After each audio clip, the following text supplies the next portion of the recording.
Airline profits, a new pope, and a country trying to fix its faltering tourism industry. On this week's Fast Track, we look back at travel in the last 12 months. A year of record profits for some, but trauma and travel warnings for others. I have to admit that they are suffering tremendously, and the solution is to get the business back.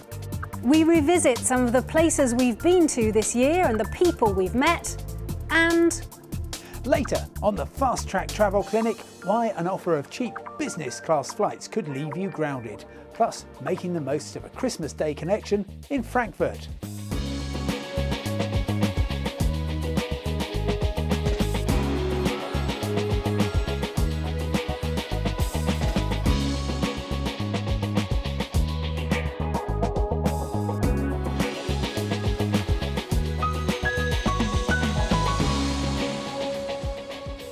hello and welcome to Fast Track. I'm Fiona Foster.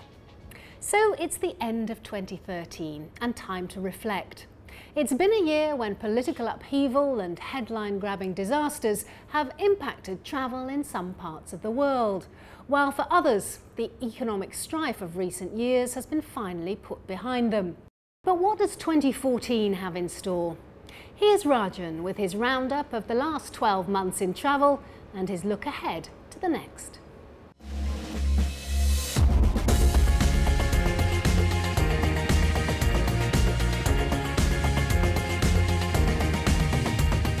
Resilience, recovery and yes, resurgence. The buzzwords that could be applied to 2013 as far as international travel goes. Perhaps the most telling indicator is a growing optimism in the traditionally gloomy airline industry. Profits for 2013 are forecast to be up by more than $4 billion. One of these success stories of 2013 has been the low-cost airline EasyJet, who posted record profits in 2013, in large part because of a new policy of charging for specific seats. But it was a bumpy ride for some of the traditional so-called legacy carriers. I think for some people in the travel industry, 2013 has been very, very tough, and I think for others it's been very good. So it depends on which side you're sitting. So I think if you're Alitalia, actually, or Air France, or even Lufthansa, you know, there have been profit warnings, there's a lot of restructuring, there's a lot of retrenchment, and that is predominantly legacy carrier led. I think if you're a low fares airline, and us, we've had a very good 2013. But for some normally popular destinations, the story at the beginning of the year was all about the woes of 2012 dragging on and on. Protests against President Morsi's government in Egypt in January proved to be rather ominous. And all the uncertainty means foreign investment is down and the number of tourists coming here remains low. The first half of 2013, we were moving relatively okay in a better direction. Came the June 30th revolution and the incidents that followed, and then the negative travel advisories from a lot of major source markets, particularly in Europe. Came September this year, and we lost almost 95% of the business. So, as if we're starting from point zero. So now at the moment, many countries are lifting or softening the negative travel advices they had, and where we're trying to push as hard as we can to regain the numbers back. In January, we visited Luxor in Egypt and saw how civil strife was destroying the lives of those who depend on tourism. I have to admit that they are suffering tremendously, and the solution is to get the business back. I think there is no other solution. In fact, the government is currently providing financial assistance for tourist businesses there, but this clearly can't continue indefinitely.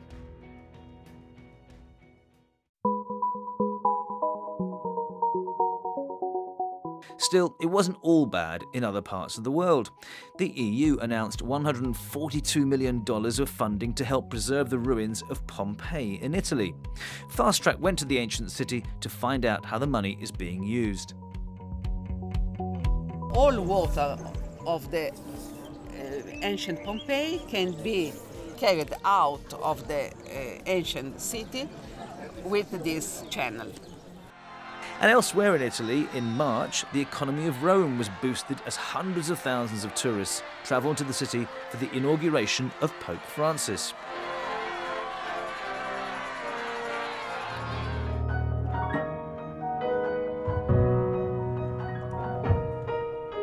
In April, a familiar shadow hung over South Korea. Travel warnings were issued because of bellicose noises from North Korea, now a growing nuclear threat.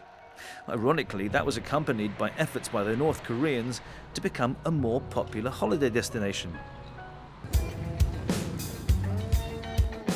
Meanwhile, a way of life was seemingly stubbed out in Russia, with a smoking ban starting there in June.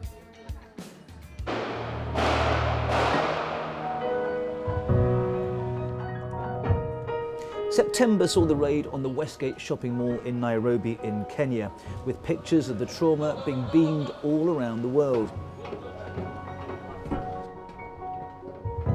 But the reaction from the travel community was decidedly different this time. We're still getting bookings. You know, like all terrorism, incidences, it's confined to an area. And this one was confined to Westgate Mall. And so the rest of Kenya was safe to travel. And this has actually made us change our strategies slightly. We are actually focusing now on, Africa as a new market for us. In fact, East African community now is a domestic market for us.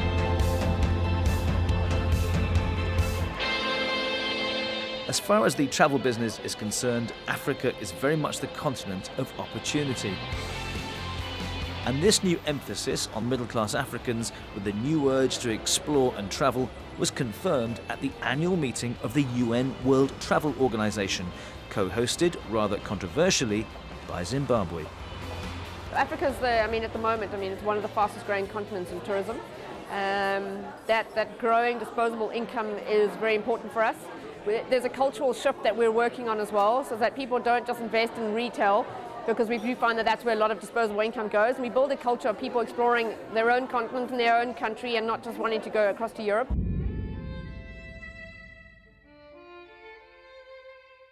The last quarter of 2013 took a tragic turn, with thousands killed and millions rendered homeless in the Philippines by Typhoon Haiyan. Just as with the tsunami in Sri Lanka and other parts of Asia in 2004, the support of international tourists in the rebuilding of the country's infrastructure and economy will be crucial. And in 2014, Fast Track will be following how tourism is aiding the recovery in the Philippines. Now, as I said at the beginning of this report, the prospects for travel in 2014 look rather rosier than they did before, both for many parts of the industry and indeed in many regions of the world. Record aircraft orders were placed at the recent air show in Dubai, always a good sign. And next year, major sporting events like the World Cup in Brazil are sure to influence travel habits. Not necessarily always in the way you'd expect, though. The big event for next year is the World Cup, so you're not really going to get a great deal going to Brazil, but Ecuador's tourism board is really pumping a ton of money into advertising and support around getting people to Ecuador, so that's a great spot to go to. India's currency is slightly devalued at the moment compared to historical averages, so if you've got dollars or yuan, get into India this next year. But it's the way we travel and how we organise our trips that may well prove to be the ultimate game changer, especially with the growing use of these things, mobile devices, to book our flights, holidays and leisure activities. It's going to be a multi-platform world. I don't think mobile will be necessarily the only way people book. It just makes it so much easier for people. So you're trying to capture them wherever they are.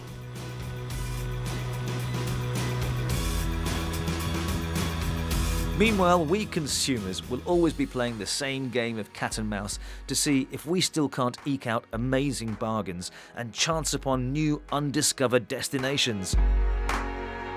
That is, until programmes like Fast Track tell the rest of the world about it.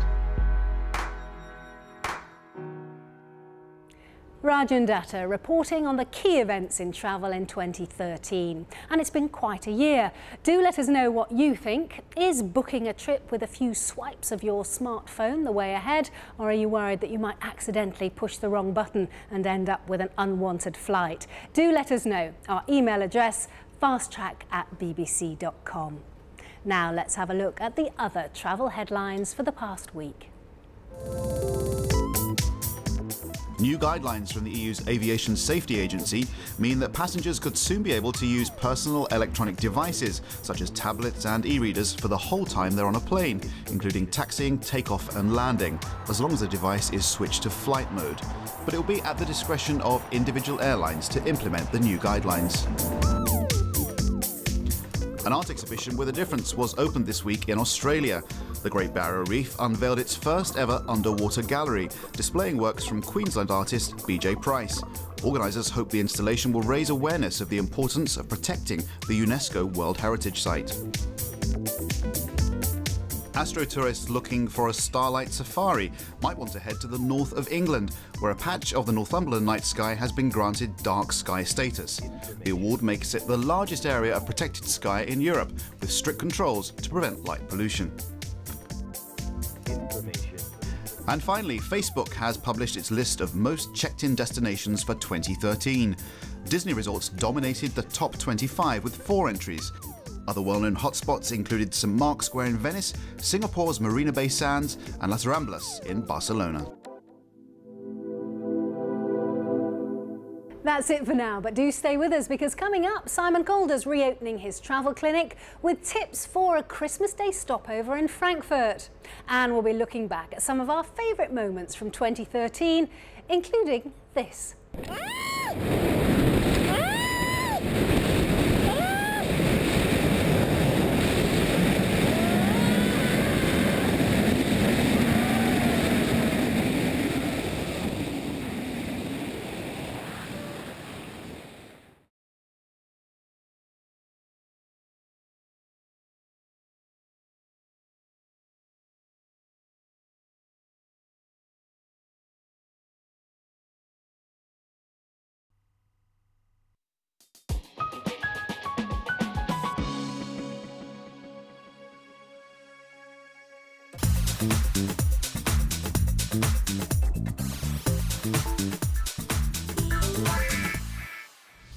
Hello and welcome to the Fast Track Travel Clinic with me, Simon Calder. First, Michael Chang from Malaysia's capital, Kuala Lumpur, has been given an interesting proposition. I've been offered the purchase of business class air tickets with significant savings. I believe these tickets are obtained by redeeming frequent flyer points. Are such offers genuine? Michael, many frequent flyer schemes allow the person who's collected them to redeem them on behalf of family and friends.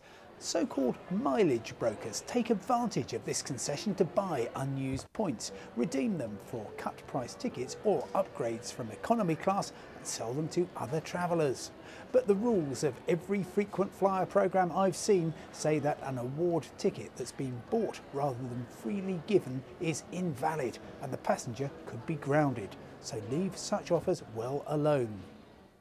European legislation stipulates compensation for some delayed or cancelled flights, payable in cash. But after a delayed journey with Thomas Cook from Palma in Spain to East Midlands Airport here in the UK, Andrew Ladd was sent a voucher for future travel with the company. I have not accepted this offer and requested cash.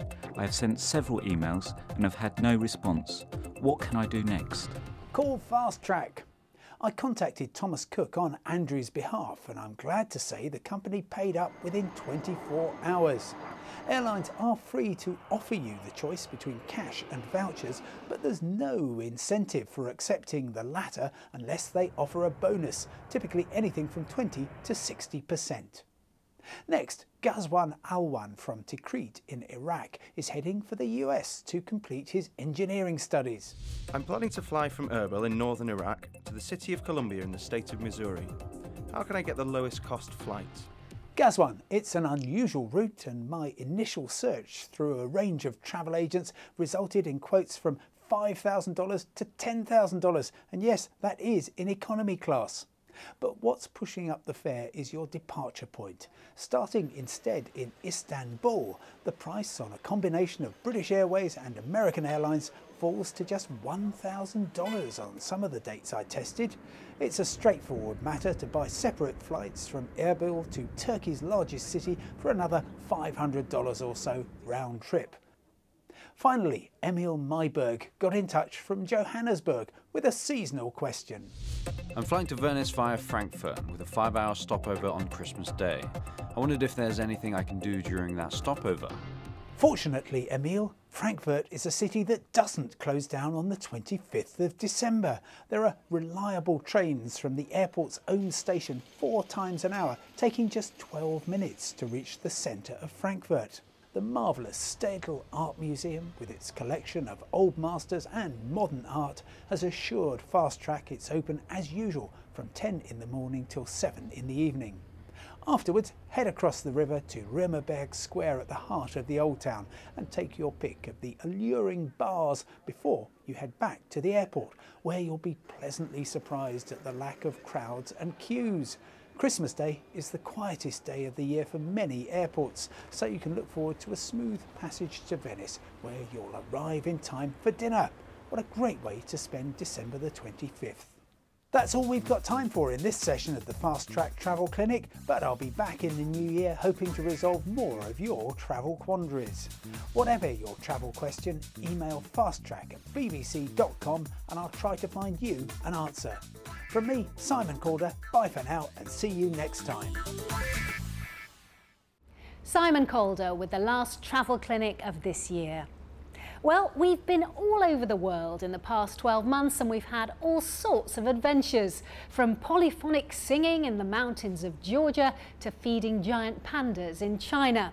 So before we head into the new year, we'd like to share with you a selection of our favourite moments from 2013.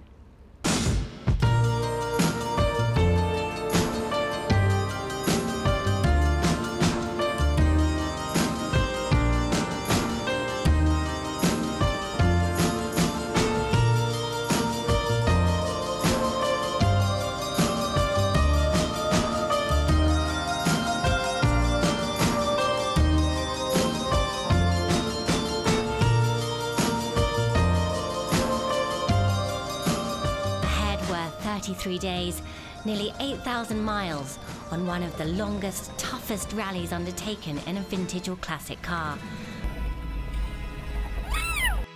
This is actually where you'll be spending the night. Cold is really starting to get to me. My back's killing me, my toes are freezing, my fingers feel like they're going to drop off. I think it's time to say I've been defeated. So if I hug this tree, what am I supposed to be feeling here? Do you feel stronger than the tree? I feel like this tree is stronger than me.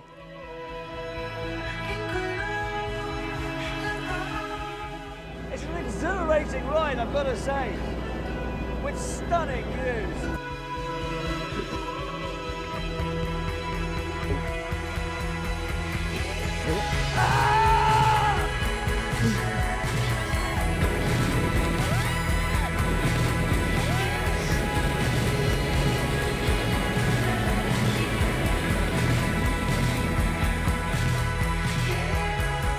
The first female Mozambique instructor.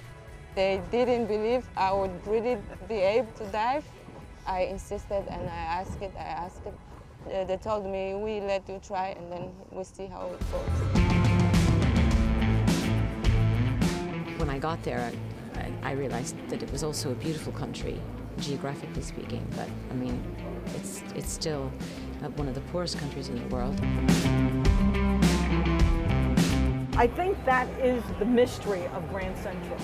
That each day you can come and explore or find something different.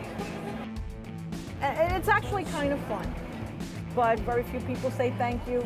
You have to just let it go and go to the next person. Hi, how can I help you? Here you, watch yourself, right? I'll tell your ma. Go, no fe,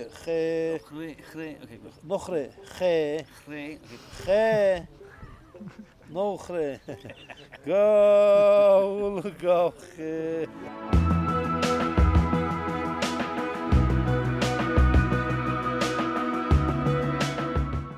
Well, we heard some metal dragging on the ground from inside the car, and we both leapt out. I think a rock that's just fallen down from the mountain has caused us to have a flat tyre. I think, for God's sake, hurry up! What I didn't realise was that a strong headwind can stop some people from reaching the other side. Oh, no! And I'm one of the unlucky ones. Oh.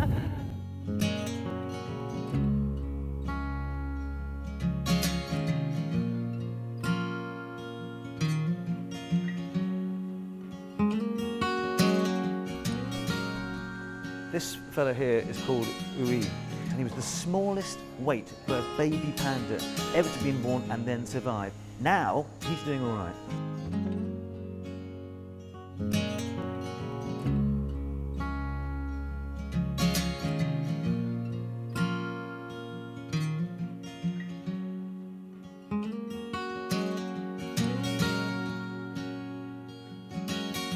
Seeing turtles up close like this is a real privilege. These beaches are very remote and tourist numbers here are strictly limited. But if you get lucky, it's something that you'll never forget.